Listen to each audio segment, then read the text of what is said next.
Bonjour à tous, c'est Milan pour Formation Apple 17. Aujourd'hui je vais vous expliquer comment bien prendre en main votre Mac. Donc vraiment l'utilisation pure et dure, je ne parle pas ici de configuration mais bien d'utilisation en général. Allez, on voit ça tout de suite.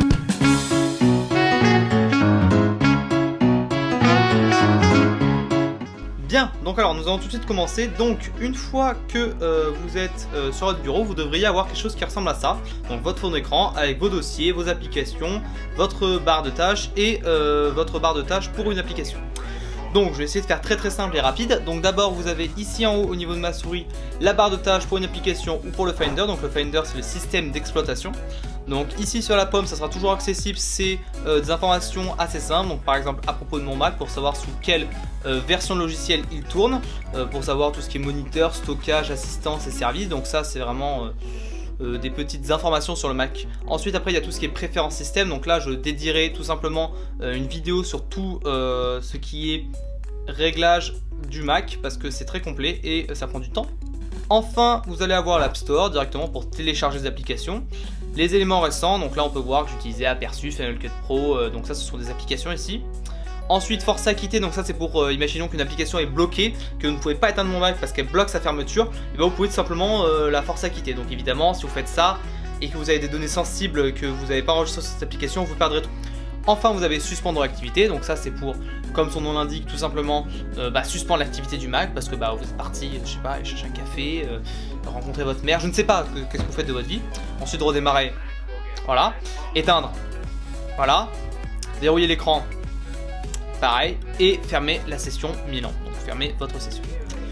Donc voilà, ça c'est pour le menu pomme tout simplement, donc c'est un petit peu un centre de contrôle, c'est pour vraiment avoir un plein contrôle du Mac. Ensuite vous avez l'application en question, donc là je suis sur Finder, mais imaginons que je lance, je ne sais pas, par exemple calendrier. Et bien quand je vais lancer, il va me rajouter ici, là comme vous pouvez le voir, hop, le calendrier pour prendre le contrôle de cette application. Donc ici vous allez avoir des choses bien précises, donc notamment à propos du Finder, préférences, et pour chaque application, le centre de contrôle à ce niveau-là sera dédié. Enfin vous allez avoir les classiques fichiers, édition, présentation, aller, fenêtre et aide. Donc ça ce sont des menus déroulants tout simplement.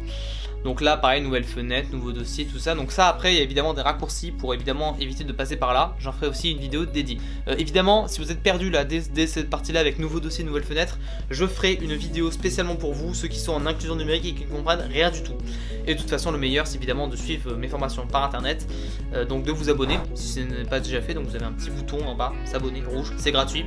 Vous avez une petite cloche, une fois que vous avez cliqué dessus, ça permet d'être notifié, donc de recevoir une notification dès que je sors une nouvelle vidéo, une nouvelle formation. Donc ensuite vous avez l'édition, donc ça c'est plus pour toucher au cœur du projet, le fichier c'est pour faire des ouvertures, ça c'est pour éditer un fichier, la présentation c'est pour tout ce qui est présentation dans une application.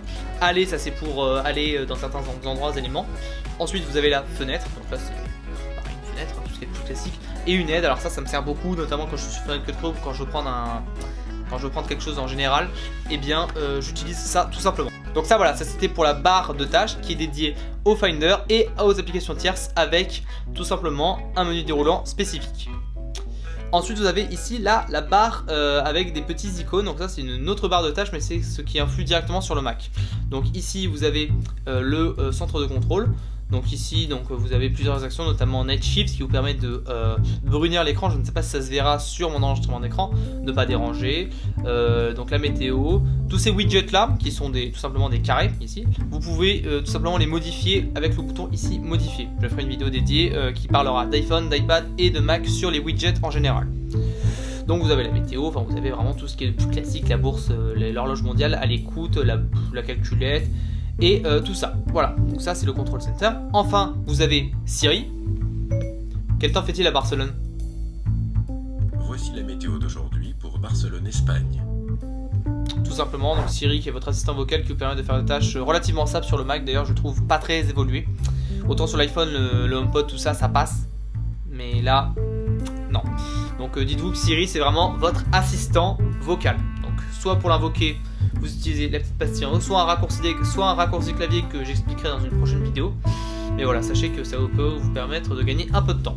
Ensuite vous avez tout ce qui est date, et heure. Donc vous pouvez le mettre soit en numérique soit en analogique pour les anciens. Moi je préfère le numérique. Enfin vous avez tout ce qui est batterie avec, très important, la haute consommation d'énergie. Ça c'est pas mal quand vous êtes hors de chez vous, que vous n'avez pas votre chargeur, c'est pas mal pour voir qu'est-ce qui bouffe de l'écran. Donc généralement c'est l'humidité de l'écran. On verra tout ce qui est réglage clavier, tout ça dans une prochaine vidéo, comme je vous l'ai dit, les raccourcis clavier et le clavier, comment le maîtriser, parce que vous allez voir que il est truffé de surprises. Alors, vous avez le volume, tout ce qui est réseau Wi-Fi. Donc là, on peut voir tous les réseaux à proximité et celui auquel je suis connecté, à savoir là. Hop. Ensuite, vous avez le Bluetooth pour du coup connecter les appareils Bluetooth, donc ils seront en sans fil. Donc je parle par exemple d'une souris, d'AirPods, de Bose, tout simplement, enfin d'enceinte. Enfin, vous avez le RP, donc ça, si vous n'avez pas d'Apple TV ou une télé compatible, ça ne sert à rien. C'est tout simplement pour diffuser ce qu'il y a sur votre écran sur un moniteur, donc ça soit une télé, un écran. Enfin, vous avez Time Machine, ça c'est pour sauvegarder vos données. Quand vous faites une mise à jour ou que vous voulez tout simplement sauvegarder vos données, si vous avez peur que votre Mac plante, s'il est un peu vieux. Donc enfin, sur le bas, vous avez tout ce qui est vos applications. Alors, pour vos applications, vous avez celles de base installées. Donc vous avez l'application et les applications que vous pouvez télécharger. Donc au hasard, par exemple, Google Chrome, Final Cut Pro, Oni X. Donc ici vous avez le Finder tout simplement, donc tout ce qui est plus classique pour avoir vos dossiers récents. Hop. Et évidemment, si vous cliquez dessus, vous pouvez avoir aussi une fenêtre déroulante avec des actions à faire. Enfin, vous avez le Launchpad, donc qui vous montre toutes vos applications. Donc pour mettre une application sur le dock, vous prenez l'application, vous la glissez et vous la mettez tout simplement sur le dock. Et pour l'ajouter, vous prenez l'application et vous la mettez à la corbeille. Voilà, tout simplement.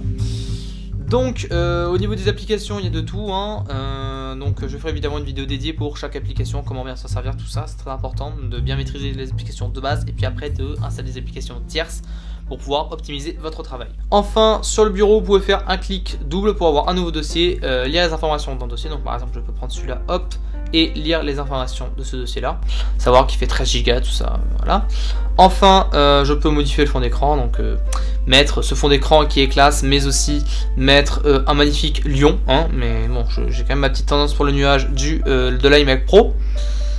Voilà, ensuite trier par option, enfin c'est toutes des actions très spécifiques. Voilà, on va arriver à la fin de la vidéo, donc n'hésitez pas à vous abonner si c'est pas déjà fait, à liker comme d'habitude.